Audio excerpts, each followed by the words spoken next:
मां मस्जिद की जो बेटी है उसके साथ जबरदस्ती शुरू कर देता है। मुतअद्दिद बार उसके साथ ज़ना बिल जबर करता है। जो उस बच्ची का मामू था यानी मां मस्जिद की बीवी का भाई, उसकी नीयत है जो वो खराब हो जाती है। फलां दिन मैं घर में अकेली थी और मेरा जो मामू है वो मुझ पर टूट पड़ता है। वो खामोश रहती है कि अब खामद से लड़कर तो मैं यहाँ पे आई हूँ और अब यहाँ से इनके साथ लड़कर मैं कहाँ जाऊँ। बिस्मिल्लाहिर्रहमानिर्रहीम। मेरा नाम है मकसूद कैफी और आप देख रहे हैं मकसूद कैफी डिजिटल। नादरीन, हवा की बेटी की इज्जत तार तार होती रही, मां भी साथ मुलव्वस थी। यह सारा किस्सा कहानी बाप की इजाजत के बगैर, उसको इतला किए बगैर जारी बसारी था। आज की जो स्टोरी है वो हवेली लखा और हाजी चांद का जो इलाका है तहसील दीवारपुर के इलाके में, वहां का है, जहां पर एक मासूम बच्ची के साथ उसके सगे मामू ने बारहा बार ज्यादती की है।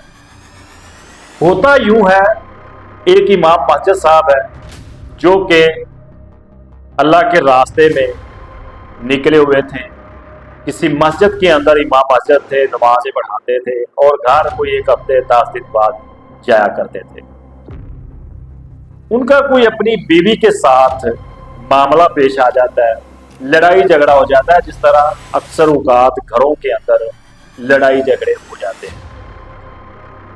और उसकी जो बीवी है वो रूठ कर मेके चली जाती है अपने वालिदैन के घर और साथ वो अपनी बेटी को भी ले जाती है। वहां पर कुछ दिन रहने के बाद जो उस बच्ची का मामू था यानी मां मस्जिद की बीवी का भाई, उसकी नीयत है जो वो खराब हो जाती है और वो मां मस्जिद की जो बेटी है उसके साथ जबरदस्ती शुरू कर देता है। मुतअद्दिद बार उसके साथ ज़ना बिल जबर करता है, ज्यादती का निशाना बनाता है, उसको डराता धमकाता है कि किसी को नहीं बताना। मां को इस बात का इल्म हो जाता है लेकिन वो खामोश रहती है कि अब खामद से लड़कर तो मैं यहाँ पे आई हूँ और अब यहाँ से इनके साथ लड़कर मैं कहाँ जाऊँ। वो भी चुप रहती है, बच्ची के साथ जुल्म होता रहता है। एक दिन वो हिम्मत करती है और किसी तरीके अपने बाप को ये पैगाम भिजवाती है कि यहाँ पर मेरे साथ मेरा सगा मामू ये सब कर रहा है। तो इमाम मस्जिद जाहिर सी बात है कि वो उस बच्ची का बाप था, उसके पांव तले से जमीन निकल जाती है कि मेरी बेटी के साथ ये हो रहा है। वो आता है और चुपके से अपनी बेटी को पकड़ता है और वापस ले आता है। जब वो अपने घर पहुंच जाते हैं तो वो जो बच्ची है डरी हुई सहमी सी, वो तमाम किस्सा कहानी बयान करती है कि फलां दिन मैं घर में अकेली थी और मेरा जो मामू है वो मुझ पर टूट पड़ता है, मेरे साथ ज्यादती करता है और मैं ये सारी बात अपनी वालदा को बताती हूँ तो वो मुझे डराती धमकाती है कि चुप कर जाओ, पहले तुम्हारे बाप से लड़कर मैं यहाँ आई हूँ और अब यहाँ से मैं कहाँ जाऊंगी, क्यों मुझे घर से निकलवाना है। तो वो बच्ची को डरा धमका देती है। ये सारा किस्सा जब बच्ची बाप को सुनाती है तो बाप है जो वो हाथ पांव मारना शुरू कर देता है कि इनके खिलाफ कार्रवाई होनी चाहिए। अमूमन ऐसे होता है कि जब मियाँ बीवी की लड़ाई होती है, बीवी मेके रोड कर बैठी होती है तो तब एक दूसरे के खिलाफ साजिशें की जाती हैं, एक दूसरे के खिलाफ प्लान बनाए जाते हैं कि किसको किस तरह जलील किया जा सकता है। जब ये स्टोरी हमारे सामने आई तो पहले तो हमने यही सोचा कि इनका आपस का मामला है और ये हो सकता है कि इस तरह जानबूझकर अपनी बीवी और उसके भाई को फंसाना चाह रहा है।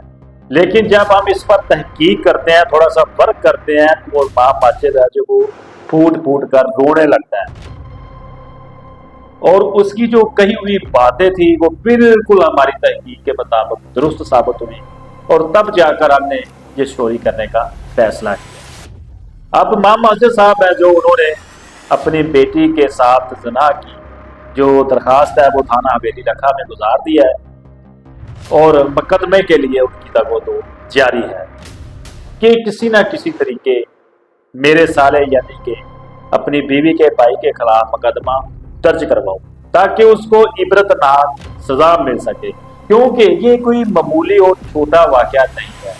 یہی ہمارے رشتے ہیں، یہی ہمارا تقدس ہے جو ہم بحال رکھتے ہیں، اور ہم اگر اپنی بھانجیوں اور بھتیجیوں کے ساتھ اس طرح کرنا شروع کر دیں گے تو قیامت تو فوری آ جائے گی اور انسانیت بھی مر جائے گی۔ یہ واقعہ یہ ایک گھٹیا انسان ہے جس نے اپنی سگی بانجی کے ساتھ یہ سب کیا ہے، نازیبہ حرکات کی ہیں، اس کے ساتھ بار بار زنا کیا ہے۔ ماں کو چاہیے تھا کہ وہ فوری طور پر اپنے بھائی کو کان سے پکڑتی، اس کے منہ پر تھپڑ رسید کرتی اور فوری وہ گھر چھوڑ کر کسی اور رشتے دار کے پاس چلی جاتی، لیکن بار بار اپنی بیٹی کے ساتھ وہ یہ ظلم نہ کرواتی، لیکن وہ بھی ساتھ ساز باز تھی اور اپنے بھائی کو یہ سب کرنے کی ایسے سمجھے کہ اس نے اجازت دے رکھی تھی۔ جب باپ کو اس بات کا علم ہوتا ہے تو باپ ظاہر ہے باپ ہوتا ہے، وہ خاموش نہیں رہ سکا اپنی بیٹی کے خلاف ہونے والے جرم پر، تو وہ فوری جو ہے وہ اس پر کارروائی کرواتا ہے، درخواست دائر کرتا ہے، اور اب وہ سوشل میڈیا پر بھی مختلف چینلز پر بھی آ رہا ہے اور اپنی جو آواز ہے اس کو ریکارڈ کروا رہا ہے کہ میری اس آواز کو اعلیٰ عنوانوں تک پہنچایا جائے، مجھے انصاف فراہم کیا جائے، میری بیٹی کی داد رسی کی جائے۔ یہ آج کی سٹوری تھی جو دل دہلا دینے والی ہے، اور جب ہم سوچتے ہیں اس طرح کا تو ہمارے رونگٹے کھڑے ہو جاتے ہیں۔ تو اگلی سٹوری کے ساتھ پھر ملاقات ہوتی ہے۔ اس سے پہلے جو ہمارے چینل پر نئے آئے ہیں دوستوں سے گزارش ہے کہ ہمارے چینل کو سبسکرائب کریں، بیل آئیکن کا بٹن بھی دبا لیں تاکہ ہماری ہر آنے والی نئی ویڈیو آپ تک آسانی کے ساتھ پہنچ سکے۔ تو اگلی سٹوری کے ساتھ مجھے دیجیے اجازت، اللہ نگہبان۔